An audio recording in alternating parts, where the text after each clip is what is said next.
Hey y'all, thanks for stopping by. So, if you've played video games for long enough, you've probably run into a cheater in one of the games you've played. More than likely, for you, this was a first-person shooter or some sort of competitive multiplayer lobby, and someone had on a wall hack or an aimbot or something like that that gave them an unfair advantage that your skill level or the time you put into the game suddenly doesn't matter because this person has thrown money at the problem, because this is someone who can't put in any kind of effort to get good at something. This is someone who just wants to win no matter what, and they'll do anything they can to win, even at your detriment. They want to ruin your experience so they can feel better. Now, I should say I don't mind cheating in video games as long as it's single player, but with the push for every game to be live service and multiplayer servers, we're not getting much of the experience like we used to. The goofy cheats like big head mode, cars and bikes that can fly, just fun stuff that you can do in games. That's not a problem. The problem is people who cheat in online games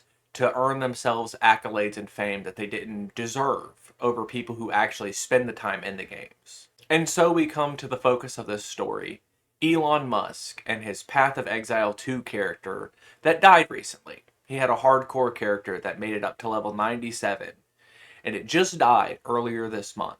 I don't know how familiar you are with Path of Exile, but most of you have played games that have a hardcore mode. This is, if you die in the game, that's it.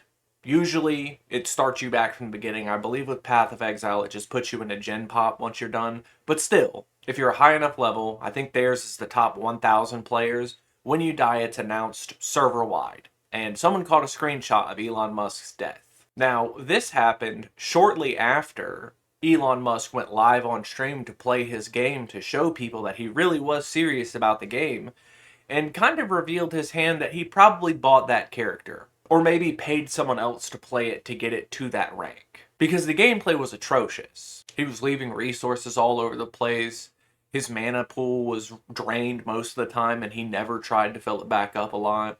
He kept trying to go into weird parts of the map that are inaccessible. It's the type of mistakes that I would excuse for most players, but when you reach the top 1,000 players on a leaderboard, top 100, or in Elon Musk's case, the top 10 players in the world at a video game, I expect you to make no mistakes in your gameplay. I expect you to be hitting, triple digits actions per minute on your keyboard.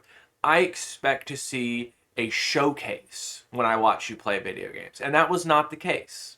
Now, for most people, we already knew that Elon Musk cheated at video games or lied about dork culture, I guess to try and appeal to people.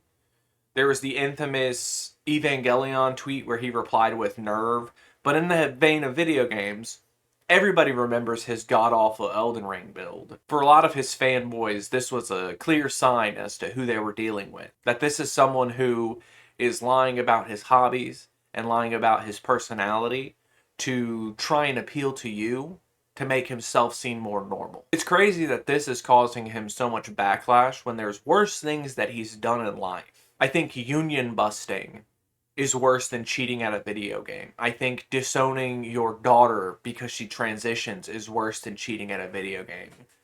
But to his fans, this is a war crime.